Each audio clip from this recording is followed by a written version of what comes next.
So, we are talking summer garden care today. So, summer is a great time of year to enjoy the fruits of your labour. However, it's also a time when your garden requires extra care to ensure that your plants thrive and manage the heat. So, today I have some tips for summer garden care to help you grow a happy and healthy garden throughout the summer without the stress and worry about the heat and the effects the sun has on your plants. So, hopefully, some of these tips will help and help you to grow a happy and healthy garden and will relieve some stress and worry from your shoulders. Periods. It's important to water your plants deeply and thoroughly to encourage deep root growth. If the soil dries out, for instance, then the roots can't pick up any of the nutrients. They are water soluble, if you like. So if the soil's dry, they get locked up, so then the roots can't take them up. So it's really important to keep the soil damp. So watering early in the morning or late in the evening will help to get the best out of the water that you do provide for your plants, because it will prevent evaporation. So water loss from it hitting the soil and then evaporating up in the heat, evaporating off the leaves and then burning the leaves as well.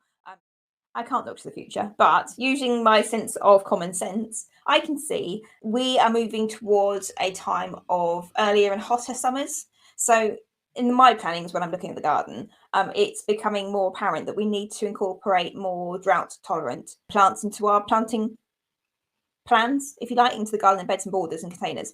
So, moving towards earlier, hotter summers. And to manage this, the drought resistant planting that you can incorporate in will actually help to reduce the amount of watering that you need to do. The amount of stress your garden will come under when it does get really hot, which it does seem to be getting that way now. Drought tolerant plants will naturally help to support the other plants around them. So when non-drought tolerant plants, when they're suffering, they will help to support them.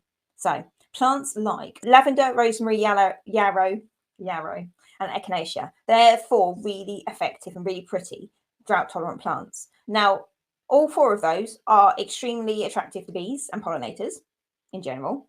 They have a strong scent as well, so really good at repelling pests as well, so pest control. But they are all very good and effective plants to attract in the beneficial insects into your garden.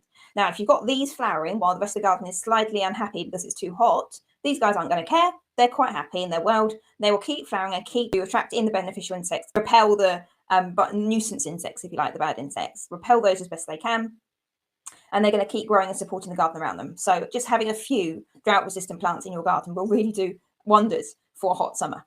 So, and it's going to bring extra colour to your garden as well. When the rest of the garden's looking a bit sad because it's suffering and stressed, having a little bit of colour that you know you can rely on when it gets really hot, you don't have to worry about watering so much. It's a godsend. It really is.